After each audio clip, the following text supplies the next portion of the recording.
नमस्कार दोस्तों, अगर आप भी अपना या अपने बच्चे का एमसीडी बर्थ सर्टिफिकेट डाउनलोड करना चाहते हैं और वो भी बिना किसी बर्थ सर्टिफिकेट नंबर के, तो ये वीडियो खास आपके लिए। फिर चाहे आपका सर्टिफिकेट पुराना बना हुआ है या आपने न्यूबॉर्न बेबी के लिए नया अप्लाई किया था, तो अब आपको एमसीडी ऑफिस जाने की बिल्कुल भी जरूरत नहीं है और ना ही किसी तरह की कोई फी पे करने की जरूरत है, क्योंकि ये सर्टिफिकेट बिल्कुल फ्री ऑफ कॉस्ट है, जिसको आप ऑनलाइन ही डाउनलोड कर सकते हैं, जो हर जगह वैलिड है। और अगर आपने पहले ऑनलाइन डाउनलोड करने के लिए ट्राई किया था जिसमें आपको नो रिकॉर्ड फाउंड जैसा एरर शो कर रहा है, तो इसका सोल्यूशन भी मैं आपको इस वीडियो में बताने वाला हूँ। लेकिन इसके लिए वीडियो को बिना स्किप करे एंड तक पूरा देखना, तभी आपको इसका सॉल्यूशन मिल सकता है।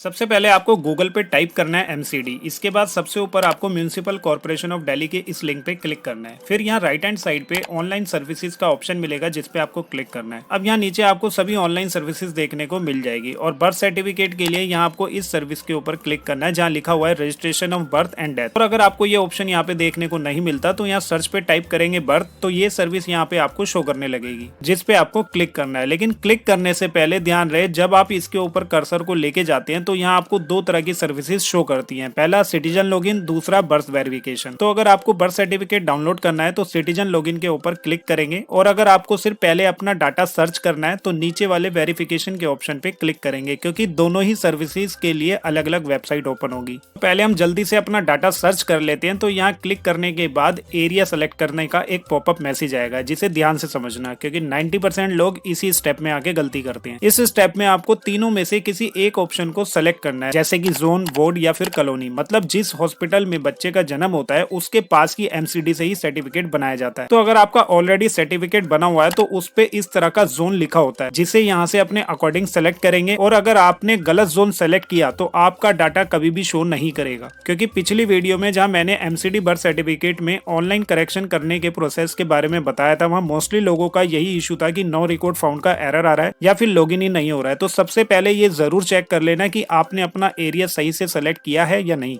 अब यहाँ जोन सेलेक्ट करने के बाद नीचे सर्च पे क्लिक करेंगे, फिर यहाँ क्लिक टू प्रोसीड के बटन पे क्लिक कर देंगे। अब यहाँ से आप किसी का भी बर्थ या फिर डेथ सर्टिफिकेट वेरीफाई कर सकते हैं, जिसको सर्च करने के लिए नीचे 4 ऑप्शन है। या तो आपके पास रजिस्ट्रेशन नंबर पहले से है जो आपके बर्थ सर्टिफिकेट पे लिखा होता है, तो उसको यहाँ एंटर कर सकते हैं, या फिर आपने नया अप्लाई किया है तो आपको एक एप्लीकेशन नंबर दिया जाता है, वो भी यहाँ पे आप डाल सकते हैं। और अगर ये भी नहीं है तो सिंपली यहाँ पे आपको अपने बच्चे का date of birth, gender male है या फीमेल, और यहाँ फादर और मदर का नाम एंटर करके भी सर्च कर सकते हैं।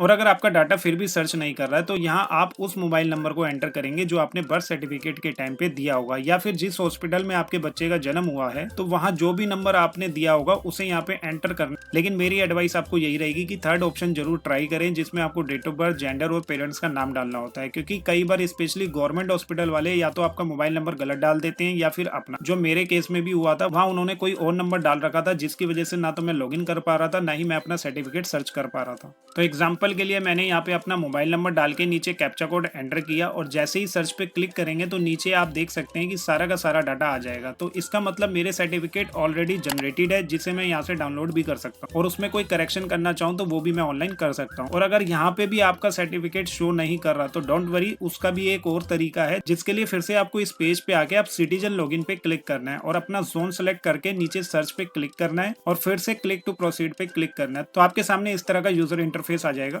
तो सबसे पहले तो यहाँ पे आपको अपना मोबाइल नंबर डाल के ट्राई करना है कि उस पे ओटीपी आ रहा है या नहीं। अगर आपका मोबाइल नंबर हॉस्पिटल वालों ने सर्टिफिकेट अप्लाई करने के लिए डाला होगा तो आपके पास ओटीपी जरूर आएगा। और अगर आपको याद नहीं है या फिर वो नंबर आपके पास अब अवेलेबल नहीं है, तो सिंपली पहले आपको यहाँ पे new user sign up and registration के लिंक पे क्लिक करना है। रजिस्ट्रेशन करने के लिए आपको अपनी पर्सनल डिटेल्स डालनी है, जैसे कि आपका नाम, father name, gender, email ID, age और मोबाइल नंबर जो अभी आपके पास अवेलेबल है। और यहाँ कैप्चा कोड एंटर करके गेट ओटीपी पे क्लिक करेंगे और उस ओटीपी को यहाँ एंटर करके वेरीफाई कर लेंगे। फिर से यहाँ कैप्चा कोड एंटर करके सबमिट कर देंगे, जिसके बाद आपका रजिस्ट्रेशन सक्सेसफुली हो जाएगा। और अब लॉगिन करने के लिए आपको यहाँ अपना रजिस्टर्ड मोबाइल नंबर एंटर करना है और जनरेट ओटीपी पे क्लिक कर देना है, और उस ओटीपी को यहाँ पे एंटर करके लॉगिन पे क्लिक करेंगे। अब आपके सामने इस तरह का यूजर इंटरफेस शो करने लगेगा, जहाँ आपको पेंडिंग, अप्रूव्ड, रिजेक्टेड और कैंसिल के ऑप्शन देखने को मिलेंगे। अगर आपने रिसेंटली कोई सर्टिफिकेट अप्लाई किया है, फिर चाहे वो बर्थ सर्टिफिकेट हो या डेथ सर्टिफिकेट, तो यहाँ पेंडिंग में शो करेगा। और अगर आपका सर्टिफिकेट ऑलरेडी जनरेट हो चुका है तो यहाँ अप्रूव्ड वाले ऑप्शन में दिखाई देगा। जैसे जैसे आप मेरा सर्टिफिकेट यहाँ पे देख सकते हैं जो मैंने अभी तक जनरेट किए हुए हैं। और अगर आपका सर्टिफिकेट काफी टाइम से नहीं बना तो एक बार रिजेक्ट वाले ऑप्शन पे जाके भी जरूर चेक कर ले, क्योंकि जब मैंने भी अपना नाना जी का डेथ सर्टिफिकेट अप्लाई किया था तो वहाँ डॉक्यूमेंट के कारण वो 2 बार रिजेक्ट हो गया था। तो आपके साथ भी ऐसा ना हो कि आप वेट करते रहें और वो एप्लीकेशन पहले से रिजेक्ट हो चुकी है। और अगर अब आपका सर्टिफिकेट यहाँ पे शो ही नहीं कर रहा तो पहले आपको उसको खुद ही जनरेट करना होगा, जिसके लिए यहाँ लेफ्ट साइड में आपको एक ऑप्शन मिलेगा search old data and print certificate. इस पे क्लिक करना है तो यहाँ आपको सर्च करने के लिए एक फॉर्म दिखाई देगा। अब फ्रेंड्स सबसे पहले आपको यहाँ बर्थ वाले ऑप्शन को ही सेलेक्ट करना है और अगर डेथ सर्टिफिकेट किसी को सर्च करना है तो डेथ वाले ऑप्शन पे क्लिक करेंगे। अब यहाँ ध्यान से समझना है, यहाँ पे सिर्फ उन्हीं लोगों का सर्टिफिकेट शो करेगा जिन्होंने 10 जून 2004 के बाद बनवाया है, क्योंकि उसके बाद ही नया डिजिटल बर्थ सर्टिफिकेट इशू किया गया था और उसी के बाद का जो भी डाटा है वो इस वेबसाइट के साथ सिंक्रोनाइज किया गया है, जिसको आप ऑनलाइन सर्च कर सकते हैं। और अगर आपका सर्टिफिकेट डिजिटली नहीं है या फिर वो पुराना है तो यहाँ क्लिक हियर के ऑप्शन पे क्लिक करके अपना नया डिजिटल वाला बर्थ सर्टिफिकेट अप्लाई कर सकते हैं। अब नीचे आपको सर्च करने के लिए 2 ऑप्शन मिलेंगे। फर्स्ट, जिसमें अगर अपना सर्टिफिकेट 4 जून 2010 के बाद बना है उसका रजिस्ट्रेशन नंबर यहाँ पे डाल के सर्च करना है, और अगर 4 जून 2010 से पहले बना है तो नीचे आपको उसका रजिस्ट्रेशन नंबर डालना होगा और साथ ही date of birth, gender, parents का नाम एंटर करके इस बॉक्स पे टिक करना है और सर्च के ऊपर क्लिक कर देना है। तो आप यहाँ देख सकते हैं कि मेरा खुद का सर्टिफिकेट जो ऑलरेडी जनरेटेड है उसमें भी नो रिकॉर्ड फाउंड आ रहा है, जो कि एमसीडी वेबसाइट का एक सबसे बड़ा इशू है। लेकिन डोंट वरी, अगर आपका डाटा यहाँ से भी सर्च नहीं हो रहा तो ये लास्ट वाला ऑप्शन आपके जरूर काम आएगा। तो यहाँ आपको लेफ्ट साइड में सर्टिफिकेट शिफ्टिंग के ऑप्शन पे क्लिक करना है और नीचे search certificate for shifting and sharing के ऑप्शन पर क्लिक करना है और यहाँ बर्थ वाले ऑप्शन को सेलेक्ट कर लेंगे। अब दोस्तों इस ऑप्शन को बेसिकली उनके लिए बनाया गया है जिनको अपना पुराना रजिस्टर्ड नंबर याद नहीं है। तो जैसे आपने अभी नए नंबर से इस वेबसाइट पे रजिस्ट्रेशन किया है तो उसी से डाटा सर्च करके उसको अपने मोबाइल नंबर से शेयर कर लेंगे, तो आपका जो नया वाला नंबर है वो रजिस्टर हो जाएगा और जो पुराना वाला है वो हट जाएगा। तो इस ऑप्शन को जरूर ट्राई करें। जैसे मैंने यहाँ पे डेट ऑफ बर्थ, जेंडर और पेरेंट्स के स्टार्टिंग के सिर्फ 3 अक्षर डाल के सर्च किया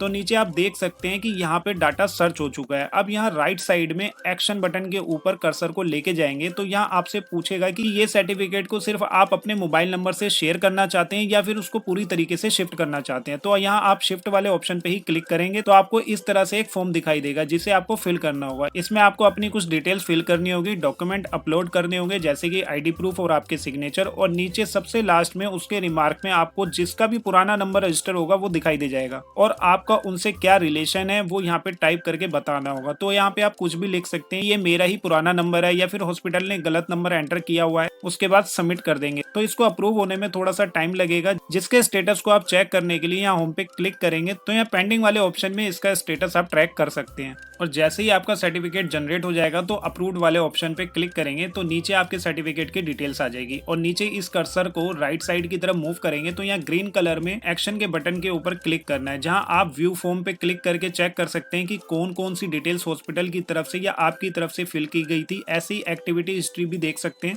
और अगर आपको कुछ भी करेक्शन करना है तो यहाँ करेक्शन डिटेल्स के ऊपर क्लिक करके कर सकते हैं, जिसके लिए ऑलरेडी मैंने एक स्पेशल वीडियो भी बनाया हुआ है। तो प्रोसेस को समझने के लिए इस वीडियो को जाके एक बार जरूर देखें। और अगर आपके सर्टिफिकेट में सारी डिटेल्स ठीक हैं तो इसको डाउनलोड करने के लिए यहाँ डाउनलोड सर्टिफिकेट के लिंक पे क्लिक करेंगे तो इसका पीडीएफ डाउनलोड हो जाएगा और इस तरह का सर्टिफिकेट आपको शो करेगा, जिसका कलर या black and white print out आप निकलवा सकते हैं और कहीं भी इसका यूज कर सकते हैं। तो दोस्तों इस तरीके से आप ऑनलाइन एमसीडी बर्थ सर्टिफिकेट को डाउनलोड कर सकते हैं। और अगर फिर भी कोई क्वेरी या क्वेश्चन है तो आप नीचे कमेंट करके पूछ सकते हैं और वीडियो अच्छा लगे तो एक लाइक करके चैनल को सब्सक्राइब जरूर कर लें।